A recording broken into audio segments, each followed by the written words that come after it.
Move, Toku. Move, Toku. Move, Toku. Seriously, dude, you're going to freeze to death if you keep... Okay, there we go. Hey, guys, it's ExandShadow, and welcome back to Let's Play LostWinds, Winter of the Melodias. I apologize for the delay in parts, but real life sort of came and kicked me in the ass a little bit. So, yeah, parts will now be coming up once a day for the remainder of the LP, so you don't have to worry about that.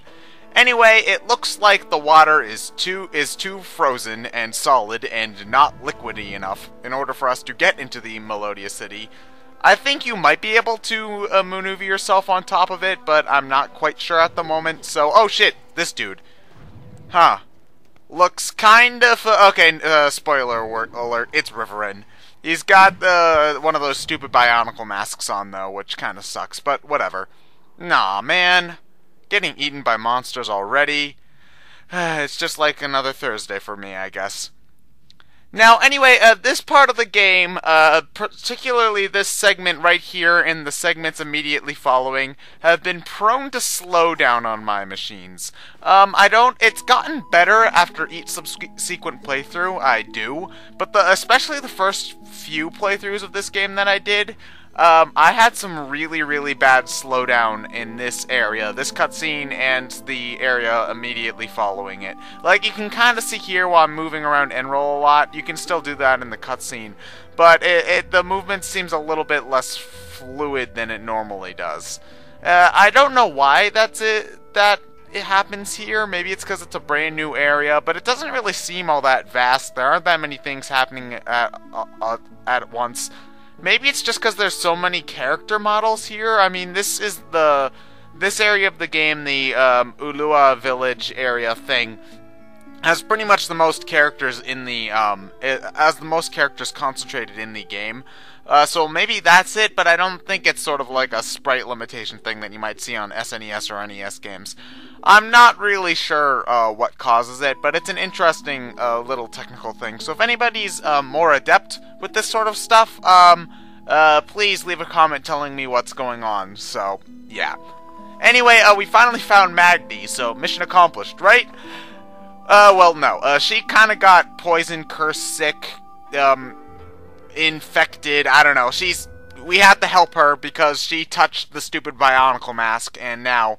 well, she's dying, which is bad. So, anyway, what we need to do is we need to go into the city of the Melodias and steal the stupid bionicle mask. But in order to do that, we need to make it summer, and in order to make it summer, we have to talk to Sante. So, yeah, Sante is really the point where the main gameplay gimmick of the game comes in, but we're still sort of in the introductory stages at this point.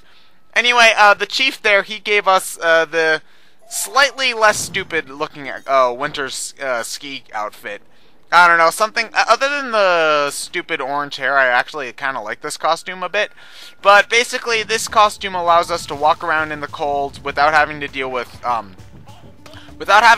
the temperature or getting close to a fire at all. So basically we're now allowed to explore the winter areas without any restrictions. Icy patches that were too slippery for us to walk on before are now just fine. I mean, you'll still slip and slide a little bit, but you have generally better traction, and it lets you get access to a couple of areas. So, just generally, we're able to explore anything and everything in the entire game. Well, not necessarily, but anywhere where it's winter, we're able to explore pretty much everything at this point. Anyway, this is the point where I admit that, well, Winter of the Melodias does generally have better combat than LostWinds 1. It's not perfect by any stretch of the imagination, mostly because this section here is kind of beat-em-up-esque, where we have to take care of all of these glorb patches in this one area to stop the glorb invasion of the village. And then when we finally do that, then we'll be able to proceed with the plot. To be honest, I don't really know why this section is in the game, because combat, even in this game, is not LostWinds' strong point. It's exploration and puzzle solving and atmosphere and such and such. It's never been fighting these little Dragon Quest slimes that keep on popping up. That's never really been the focus of the game, and it shouldn't be the focus of the game. So why they decided to add kill all the enemies in the room segment baffles me. I mean, I know why. They're trying to set up that there's something more to this area that we have to explore later, and we will. We will find out why they were trying to attack this area, but it just seems slightly out of place. Anyway, the best way to deal with all of these attackers is just to use Slipstream with these torches. You can gust them, you can use the snowball vortexes, you can do all of that crap, but basically the fire Slipstream is the fastest and the most effective way of dealing with them. Just because it kills most everything in one hit, and it's the only way to kill the ice globs and the little glorb patches anyhow. So, yeah, just use Slipstream and use the fire, and then you should be pretty much good to go. Whenever there's a torch nearby, that is always the most definitive way of taking care of enemies, because, you know, it's just quick and effective. I think that if they wanted to make combat more of a thing in LostWinds, they would need to have more environmental stuff that you could do.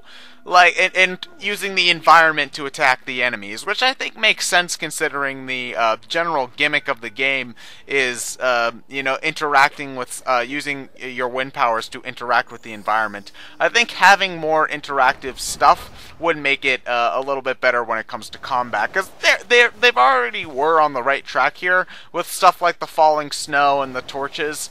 I just think that a more creative use of environmental factors might have been a little bit better. Like, to be honest, I can't think of all too many examples, because they've already got, like, fire and water. Those are really the big ones. Snow's another one.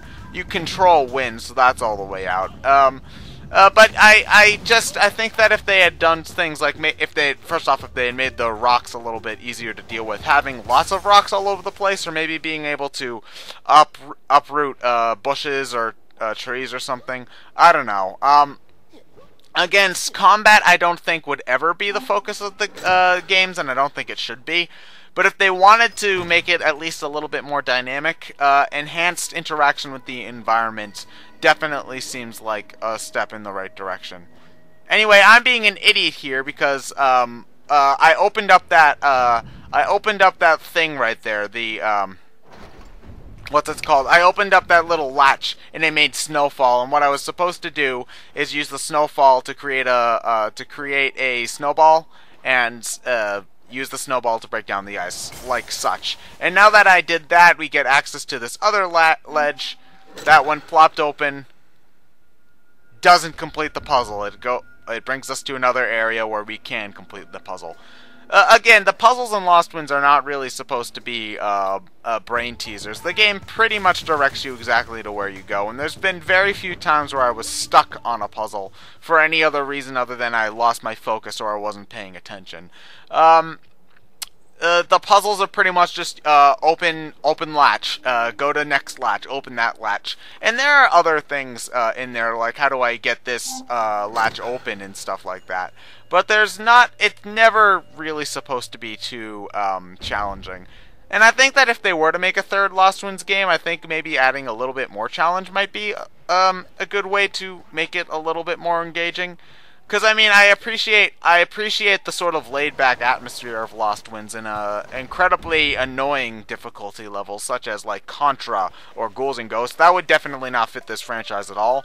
But, perhaps something a little bit more challenging might make it something a little bit more substantial than just a game you play sort of as something to relax.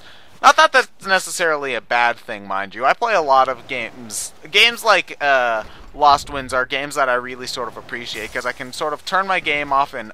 not turn my game off. I can sort of turn my brain off and relax and just enjoy them without having to exert myself too much. Because generally I'm not too big of a fan of games that require tons and tons and tons of input from me. Stuff like overly challenging games just tends to annoy me.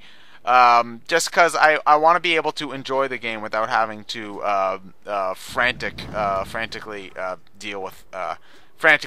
keep up the pace. Though I do appreciate that sometimes. Anyway, that little lantern thing there, that is basically adding a timed element to these fire puzzles. Basically, when you step on make a snowball and on this latch. The fire will only stay lit as long as the latches. As long as the latches. How do I put this? As long as the latch is pressed down, the fire will stay open.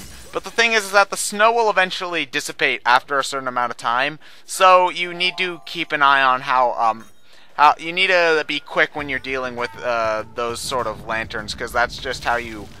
That's just sort of how you light torches. Generally, once the lanterns are lit, you want to find the nearest unlit torch and light it there so that the fire just sort of stays. And right there, that was an interesting puzzle because it takes a little bit of thought. You have to think to use the fire globes' fire to burn down that vine area, and that was something that you might not think immediately to do. The only clue that really have to do it is that the fire globes will keep on spawning over and over again. And I do think that there is some sort of small genius to them having you use Slipstream in order to do the cold chill move that will